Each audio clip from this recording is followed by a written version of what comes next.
Real fake, real fake, real fake, real fake news. Welcome to the Real Fake News. I'm your host, Jesse Bertel. Welcome to the Real Fake News. I'm your host, Jesse Bertel. What are you doing? I thought I'm That's I not what was you're gonna supposed to imitate do. you. Can you just introduce yourself? I was gonna pretend to be you because it's your show. I know I'm really cool and everybody wants to be me, but Okay, I'm actually Katharyn Grant. Sometimes it is really hard to tell the real from the fake. indeed it is. So that's why we're here on the Real Fake News. Yeah, and we're here in Philadelphia shooting the Democratic National Convention and doing a documentary film called The Revolution in Philadelphia. Mm-hmm. You ready to play Real Fake News? Yep. All right, let's play the game. In real news, ABC reported that Hillary Clinton makes history as the Democratic nominee. It's not great news, and a lot of people are very emotional, but we got to keep moving on. The political revolution has to continue, as does the media revolution at the Real Fake News. Exactly. I've learned a lot, and I like to think positive. Have you learned anything? Oh yeah, I've learned so much. I've learned that corporations shouldn't have the same rights as people. I've learned that we need to get money out of politics. I've learned that the top 1% of the top 10% What are you doing? of millionaires Is that supposed to be and a Bernie Sanders impression? billionaires Because that is the have as worst much wealth Bernie as the bottom Sanders 90 impression I have ever heard. Wow, thanks. The All 1% right. milk Okay. goes on the top You shelf and it trickles down to the bottom shelf. That sounds like the aardvark from Pink Panther. It was pretty And good. I mean, also, he okay, doesn't it's not talk my about milk. best impression, You but didn't I- even try to capture the spirit of Bernie's message. All right. okay. It's too soon. It's too soon. No, you're right. I We think shouldn't be. we might be being Yeah, a little this is insensitive. It's a disrespectful. difficult time.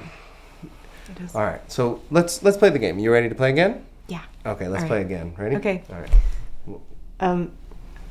I thought that I was gonna pull What your lever. are you doing? That's what? Yeah. Whoa, hey. I mean, that's a Wow. whole Okay, other- you're gonna make this all No, awkward now. You wait. What? Thanks. You're the. You invite me to be on your show, Just- and then you make it all weird. Okay, just pull my lever, or whatever. Just pull it. Okay, you want to pull my thing? Go ahead. If you put it like that, yes. Okay.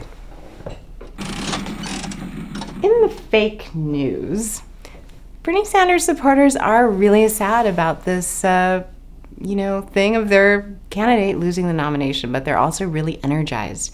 They're coming together to do things like form the brand new Congress. It's a group of just regular citizens who want to run for political office, including Mike Coverdale in Washington State. Hi, I'm Mike Coverdale. I'm running for Congress in Washington's 6th Congressional District.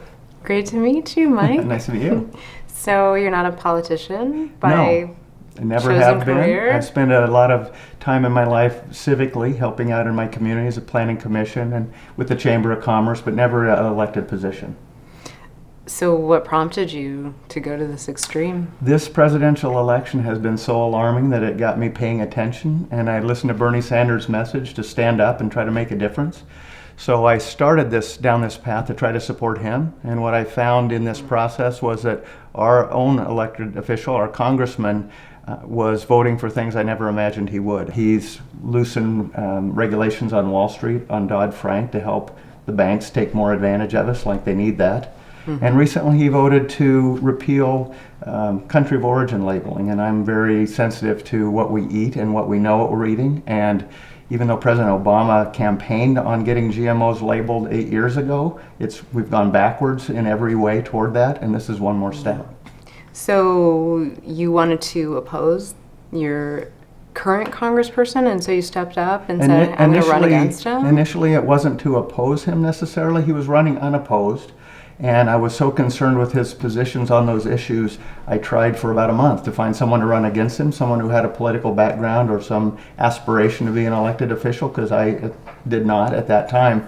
But I failed to find anyone, and it was down to the last day of filing. And so I put my name on the ballot simply to hold his feet to the fire here during the primaries if it came down to superdelegate votes, and he needed to decide if he was going to support Hillary Clinton or Bernie Sanders.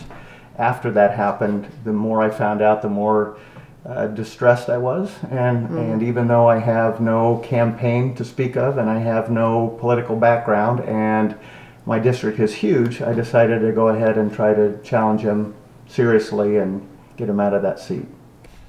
It's a powerful story. It was very interesting. Yeah, you're not going to see that on the normal news. No, and I appreciate you doing that because you've been a big help out here in Philadelphia while I'm running around trying to get all the footage I can, interview Thank people.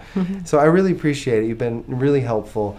And you can watch all of our footage at facebook.com/therealfakenews, at twitter.com/realfakenews1, and youtube.com/walkingeyetv.